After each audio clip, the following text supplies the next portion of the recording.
ওম নমঃ শিবায়।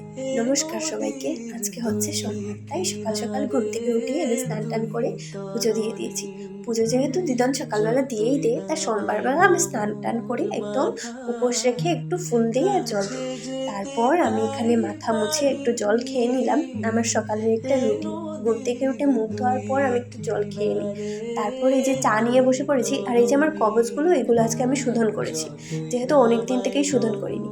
তারপর আমি চা খেতে বসে গেছি। আর এই যে কানের দুলটা দেখতে পাচ্ছ, এটা কানের দুল না, এটা কানের টপ। এটা আমার মায়ের, এটা আমি লাগিয়েছি। আমার জানি না কেন ছোট ছোট জিনিসগুলো বেশ ভালো লাগে, চাই কানের দুল হোক বা অন্য কিছু। তারপর আমি চাটা খেয়ে নিই, তারপর তোমাদের সঙ্গে দেখা হচ্ছে।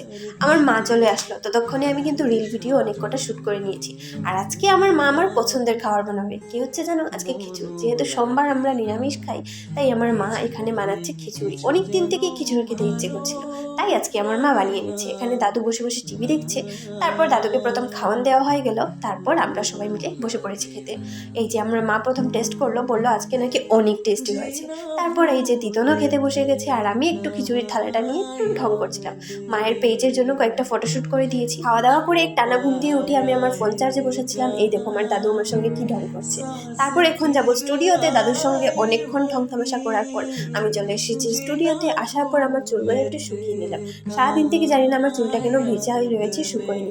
এই যে এই টপটা আমার দিদি দিয়েছিল, আর প্লাজোটাও হচ্ছে দিদি। তারপর অভি এই দেখো চা নিয়ে এসেছে আমার জন্য। অ্যাকচুয়ালি মা নিয়ে এসেছিল, অভি আমাকে চাগুলো দিচ্ছে, বলছে ঠান্ডা করে খাবি না, গরম গরম খেতে হবে, যেহেতু সর্দি কাশি হচ্ছে তার জন্য। আমি কিন্তু অ্যাকচুয়ালি চাগুলো ঠান্ডা করেই খেতে ভালোবাসি, আমি গরম গরম চা খেতে ভালোবাসি না। তারপর ওর সাথে মারামারি করার পর চাটা নিয়েই নিলাম। তারপর ও খাচ্ছে খিচুড়ি। যেহেতু ও সারাদিন আসতে পারেনি, অফিসের কাছে ব্যস্ত, তাই মা ওকে রাত্রিবেলা খিচুড়ি এনে দিয়েছিল। তো চলো আজকে মিনি ব্লগটা এতটুকুই। তোমরা সবাই সুস্থ থাকো, ভালো থাকো, টাটা।